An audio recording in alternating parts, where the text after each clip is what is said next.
Très heureux de vous retrouver à ce nouveau numéro de votre émission Écho des partis politiques et associations. Aujourd'hui, nous avons un grand et réel plaisir d'avoir encore sur notre plateau Maître Georges Kapiamba, sur la justice, à Cage le Bélibiso, arrestation arbitraire et tout ça. Tout le monde vraiment tout côté le long à Mozindo, Maître a expliqué biso vraiment malade sur l'arrestation voilà et puis la démarche il y a Cage et autres qui est lobby. Maître Georges, bonsoir. Bonsoir. Comment vous allez? Je vais bien, merci. Ok, pendant la question, Maître, vous avez parlé des arrestations arbitraires. Tout comme il y a un niveau nini, est-ce que vous avez bien besoin de bon, Moussala Nabiso et Zali Koloba. Kolobelango encore plusieurs fois. Tina ndenge bakonziambo baolo kabiso et puis babongisi makambo. Donc biso to zalaka Koloba. Est-ce que Bwana biso yokani oui ou non? Je peux dire oui parce que bandeko na biso mususu basi ba libéré. Bon mususu batili bango déjà na parquet na ko citer exemple ya journaliste Jeff Kazadi au ya Lubumbashi ba libéré le même jour et puis je crois que les lotants toujours le bas et tout ça l'émission a déjà l'aéroport pour qu'Azonga Lubumbashi a rejoindre la famille. Monsieur Jimmy Kitenge a transféré depuis fin de la semaine, qui est assez fait, dès qu'on a besoin de sous-soyo, à Salaka, à fonctionnaire, dans le ministère de l'Environnement, a transféré déjà depuis lobby. Donc, on constate que mon mouvement, il y a la libération des alliés, mais ce n'est pas signifiant parce que parmi les bateaux pour lesquels toujours lobé la Makassi, les alliés, deux directeurs, il y a société, il y a Sokimo, Bakangamika Kaboy, Baza Basali, il y a société, mais Bakangamika na Makambo, il y a le Kouta, Makambo Etali, recouvrement, il y a bon, il y a avocat, être éthique. Kumbalina Oyo Azako réclamé bon on n'avait pas Sokimo DGAI à Sokimo a s'est décidé qu'à comporter bango plainte à niveau il y a un air donc c'est vrai que aussi longtemps que Moutouata Moko a kotika la situation de détention arbitraire il surtout continuer à continuer la Tina Ndenge bande qu'on a biso bazo saler dans l'état bazo saler dans biso ba peuple congolais à Katianer na ba service ya sécurité ba ko bongana ba ko changer ndenge bizalé na bango ndenge na bango ya saler dans l'état. Ok, maître, façon la bino à Kolobelande ou Zolobela Aner, c'est comme si le changement est exacté par rapport à régime passé. Qu'est-ce qui se passe? Qu'est-ce qu'il y a à la base de on a commis mauvaise comparaison. C'est vrai que Baka nombre affluence il y a Baka sur lequel puisque toujours le Bela les alliés paysans la même ampleur que le régime Akala. Il ne faut pas qu'on fasse une mauvaise comparaison. Ça ne veut pas dire qu'il faut tomber là-bas puisque tout le monde a tout ce qui a kangami de manière arbitraire azali détenu arbitrairement les alliés mabé les alliés contre l'état de droit donc biso tokolo belango kaka voilà mais nini ekoko sala que régime passé na régime o ba tu ya aner basala oui ezali biso to sali constat to si to lobby to sali pe ba discussion na bango ebele ba konzianer problème ezali que bande qu'on a biso baza na kati ya ba service ya sécurité principalement na ANR mingi bazali bato basala depuis kala na kati ya ba service mentalité na bango beba ozo comprendre ba komi na esprit ya ko considérer que ba loi ya mboka ezali ko s'exécuter que par rapport à bato bazalo se soumettre et puis j'ai même l'impression on les allez impression na biso na cage que bango balingi mboke bongate échanger surtout na plan ya état de droit balingi angote pourquoi parce que bango balingi ba méthode forte ba situation il y a irrégularité ba détention arbitraire tala ndenge bango bakanga bato ezaka ko sala ba enlèvement mais ezatina nini boko recourir na ba arrestation arbitraire enlèvement pour nini parce que si ko tozali na mboka tozali na siècle ya civilisation makambo tout ezali organisé ata na bamboka mosusu ya bamboka ezali civilisé bango balobaka FBI mais FBI bazwaka avant bakende okanga moto basengaka na procureur na juge bapesi bango des autorisations judiciaires mais bango basengaka yango te et donc ezali problème ya mentalité et puis deuxièmement ezali impunité comment parce que beaucoup d'entre eux pe bakonzela bango ya kala baoyo bazaka baoyo base distangaka trop na baabus ti lelo bazwa nanu basanction te baza kojuire na impunité yango ezopesa bango sikoyo on dirait encouragement ya koloba tokocontinue tokocontinue kosala makambo wana ndenge biso tolingi eloko moko ekokomela biso te. Donc voilà les vraies causes. Mais qu'est-ce qu'il faut faire? Parce que c'est bien de faire l'analyse. Il y a liboso biso tozosenga na bakonzi ya mboka soki balingi ke makambo echange na kati ya baservice na biso il faut basala réforme.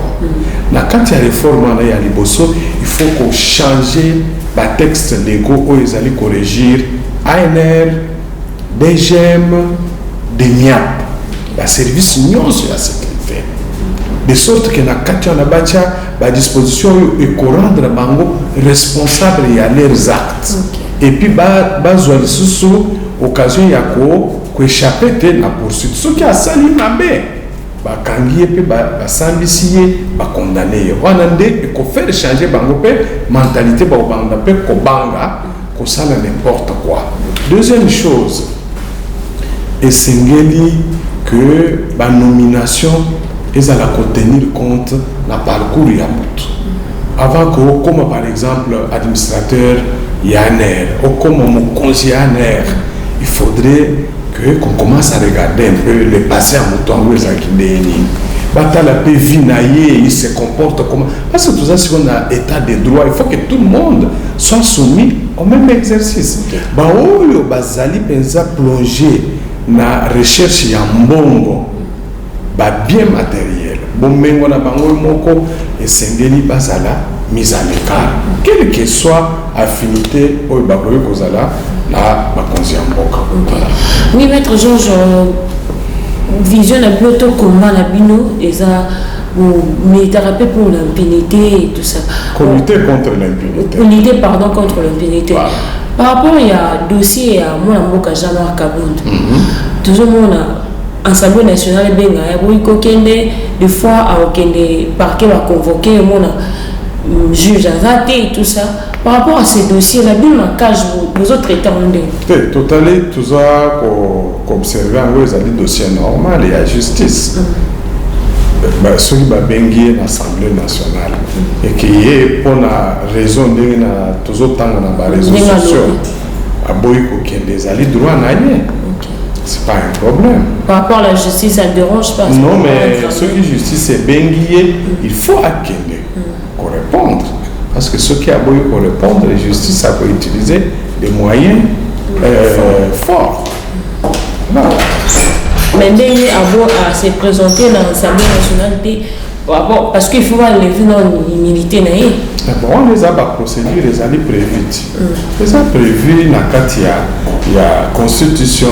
La carte règlement intérieur, à tout moment, ceux qui ont allés députés, aux allés sénateurs, aux salimbeba, que justice est allée saisie, parce qu'ils ont demandé à l'Assemblée, bureau ou bien plénière, d'enlever l'immunité. C'est normal. La levée à l'immunité est allée obligation. Il y a Assemblée, il y a organe, parce qu'il faut collaborer na musala ya justice parce que ce qui baboyi ça veut dire que baza ko constituer caste ya bato ba juire impunité wana biso pe tokondima yango te. Faut pas que immunité comme aneti quelque chose sur laquelle député to parlementaire baza kobombana contre mabe ou bakosala na mboka. Voilà pourquoi biso tolobaka ka chaque jour que sengeli toyeba biso bana mboka Congo to décider to construire na kati ya mboka na biso na cœur ya Afrique état de droit. Na état de droit na ezali na ba droit pe ba obligation. Parmi ba droit ezali ba droit ndenge tozoloba droit d'expression, association, droit de mouvement, mais à chaque droit, à chaque liberté correspond ba devoir. Ko salela ba droit na yo to ba liberté na yo te na ndenge ya ko marcher sur ba droit ya bato mosusu. Ce qui au dépasser justice ko interpeller yo. Ko lo batte ke o baza ko malmener ngai parce que naza ko juir pona ba droit na ngate il faut sengeli oyeba surtout bande ko na biso baza ko kamba ba parti politique biso bango na biso na ba média ndenge bozali na musala biso ezali ko éduquer notre population pour que tout comme na société oyo bato ba yebi ba droit na ba yebi pe ba devoir na ba. Ok, mais toujours je vais te bénir parce que la justice na biso état de droit oui comme le président l'a dit mais ils ont ça appelé on ça la malam pendate dans un cas il y a dossier à 100 jours bato ba bengi ba théâtralisation ba sali po ba la ki ça bato mais à la fin de compte résultat et moi ni penza malonga te bino na cage banda oui banda arrivé à président Félix Tshisekedi état de droit jusqu'aujourd'hui besoin de justice échanger justice ezaka ko tâtonner et bon échanger ezali ko dysfonctionner kaka pana biso tozo bete lango vraiment c'était chaque jour et sengeli bande ko na biso basi pe mibali ba oyo bandimi ko salela mboka na biso ko salela bande ko na bango peuple congolais na kati ya pouvoir judiciaire na kati ya justice ba changer pe mentalité na bango mingi parmi bango balingi trop ko salela ka corruption ko salela bazali na course effrénée contre l'enrichissement illicite. Et sengeli bayeba ndenge mokozi na bango moko alobaki procureur général ya cour constitutionnelle alobaki yango na émission tosalaki yena ngai na bao mususu sur l'état des droits. Dernièrement alobeli yango na cérémonie biso to organisaki à cage pona vernissage ya ouvrage ya général Mutata alobi tolingi mboka na biso pour que mboka na biso ekende liboso tozala na justice ya malonga esengeli ke baoyo balingi bakota na kati ya musala ya justice bayeba ke bazokota mpona kosalela l'état et que soki oza agent ya l'état koluka te os'enrichir okoki jamais s'enrichir na musala ya l'état parce que na musala ya l'état nde aofuta yo aofuta kaka oyo esengeli mpona vie na yo vie ya famille na yo soki ekoki nano te esengeli ko discuter na l'état na gouvernement pour que babongisa mais kokota te koutiliser te position na yo ya magistrat ya juge mpona kobanda koransonner bajusticiable mpona kobanda koposer baacte ya kanyaka wana ezali mabe yango tosengi toza kosenga lisusu na bureau ya conseil supérieur de la magistrature mokonzi ya mboka auti kochange olandaki banomination biso mpe tosepeli balongoli bato ebele baoyo bazalaki deja na kati ya systeme ya corruption parce que systeme yango ezalaki mpe entretenu na bakonzi ya justice oyo ya likolo ekomaki ata soki ofundi bacolaborateur parce que ye aza kovivre na makambo wana babanda osala eloko te mokonzi ya mboka alomebe ya sika yango toza kosenga na oyo ya sika kobanda deja na procureur général ya cour de cassation ya sika baprocureur oyo mosusu batie mpe ya sika na gombe ti na juridiction mosusu va changer. Puis surtout, vous allez tout sentir. Je sais que la semaine prochaine, si tout va bien, mardi, la semaine prochaine, d'ici mardi prochain plutôt, la prestation de serment et Kobanda. Pour que Bazoua fonctionne à Bango. Beaucoup de Musala, Bazoua fonctionne à Bino, Bosale Lamboka. Pour lutter contre la corruption, détournement des deniers publics, pour se contenter de l'État pour payer ça, pour se contenter de payer la prime, pour aller rigoureux de sorte que ceux qui ont l'État a récupéré 5% de Gérard Dako, rétrocéder pour se répartir sous forme de prime. On a beaucoup vivre normalement, famille peut aux alana esengo, que oyo toza ko vivre tala neloyo na ba réseaux sociaux et comme kaka magistrat tel, juge tel, à côté makambo kanyak ils ont pesa soni makasi. Soni pe na biso nyonso ba membre ya famille judiciaire. Eza malamu te. To sala musala to pesa lukuna mboka to pesa lukuma na peuple congolais de sorte que bat pe ya libanda ba loba mboka en échanger ta la justice na bango échanger ta la ba magistrat bango ba changer ta la ba agent et administration ba changer kanyaka ezaka soki bakangi yo okoti oloko. Mais toujours je vais te dire que les faiblesse il y a président de la République des autres que même sur le plan de la justice base à la mesure le président de la sur terrain pour la courant de la justice par exemple na Gombe azala na Matete azala na Kabeya Kamwanga azala na Walungu tu vas les avoir dossier monsieur les politique donc président il me quoi ce truc et là au sala mais pas le belango bato bazana ba dossier na ba lobelango ba yela pe biso na ba preuve biso pe to lobela. Par exemple si dossier à 100 jours dans le bi président mo va s'impliquer qui sur Vital Kamerhe. Mais oyo azana preuve ayeli biso amoti biso to lobelango parce que moni biso to loba makambo ndengo na te sans preuve. OK. Ko imaginer te on est commis irresponsabilité. OK. Ah oui parce qu'à ce moment-là to déborder peu limite. Il y a des voix dans l'ambition. Tous alliés na liberté d'expression. Koloba oyo sobiso to lingi to yebi. Mais loi yambo na biso elobi olingi ko toucher na honneur et dignité ya mutu. Ko chaye en cause quelle que soit sa position sociale ou politique zala na preuve.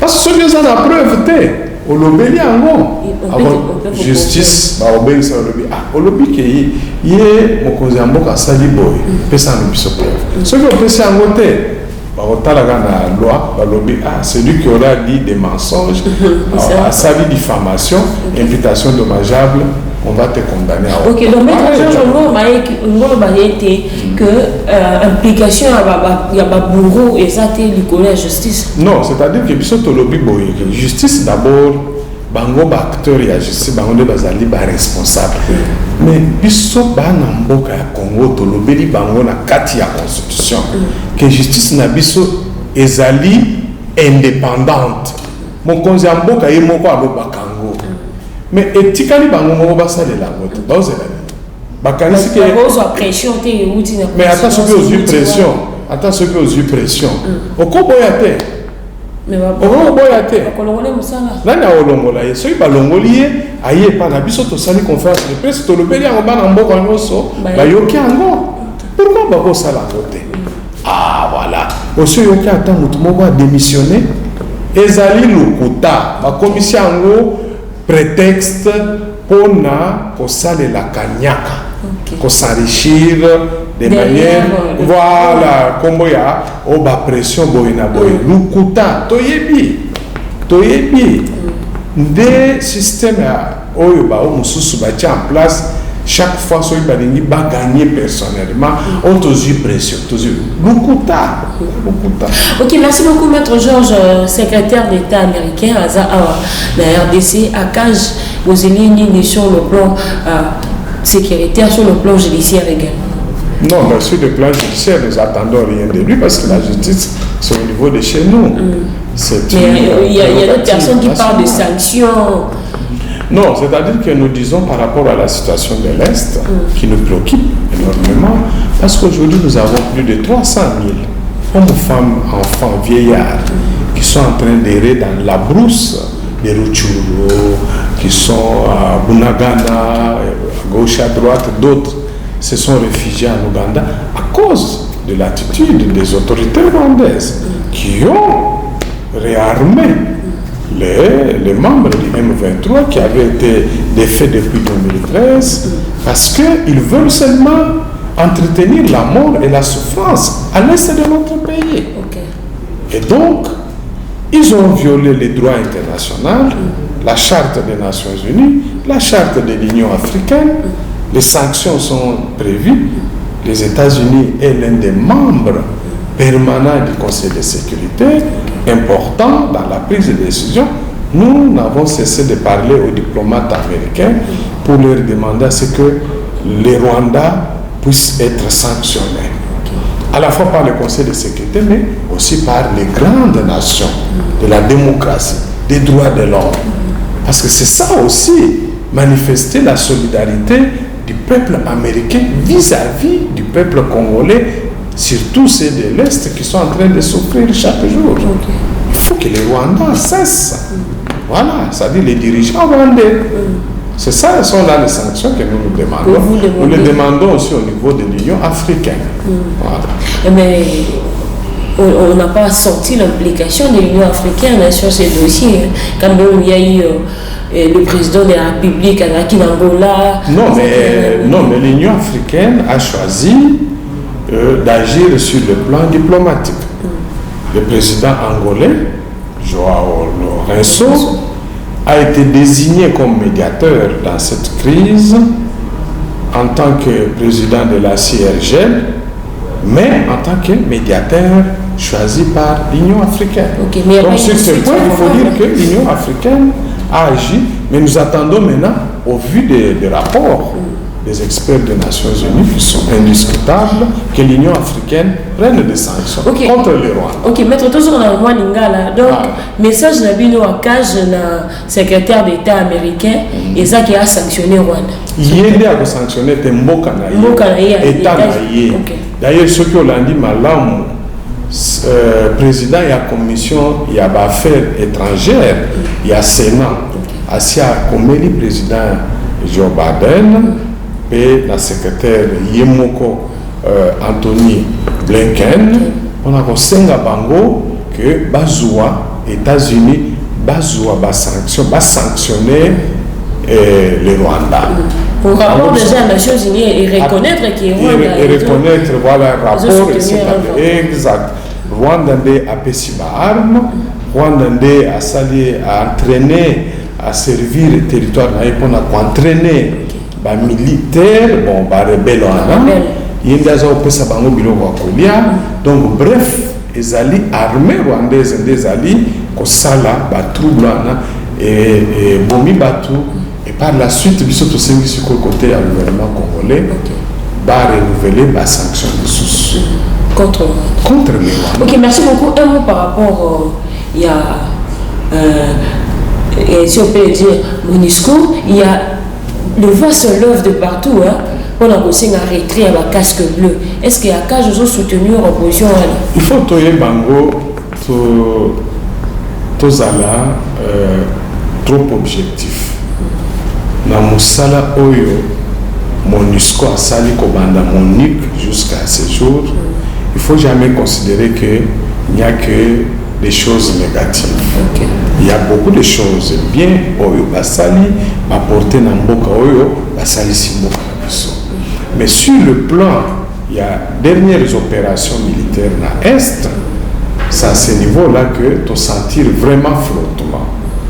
Mais parce que MONUSCO n'est pas appelé à rester éternellement dans Mboka Nabiso, plus de 20 ans, ils ont déjà ébellé, c'est normal que basa la réévaluation, dengue, Mokonzi Mboka Lobaki, gouvernement Basi Balobi, basa la réunion, basa la réévaluation, qui a calendrier, babanda siko kosala retrait na bango ordonné. Mais entre-temps, c'est une chose, entre-temps, et c'est biso qu'on se mette au travail.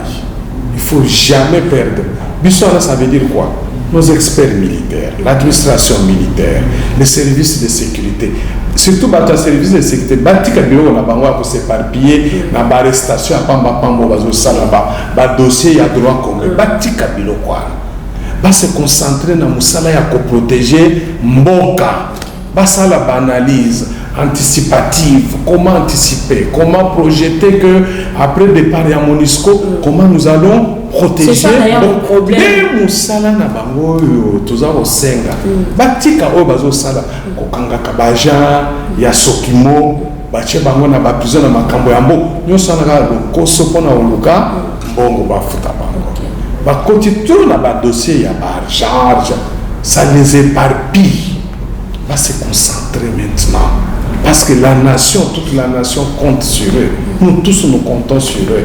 Parce qu'il ne peut pas y avoir de protection et de droits de l'homme. Ceux qui sont dans le service à sécurité, à ma capacité. Ceux qui sont dans l'armée, à ma capacité. Ceux qui sont dans la police, à ma capacité. Alors, nous avons bondimi kokote. Ceux qui sont au Kangote, on démissionne kaka. Ba Congolais mususu bakota. C'est la musala. Mais maître Georges oui, maître Mabi à départ il y a MONUSCO, il y aura des cas non, pourquoi les Amboga? Comment tu peux prédire des mauvaises choses? Et surtout pour l'élection en 2023, oui. Je crois que ça... Non,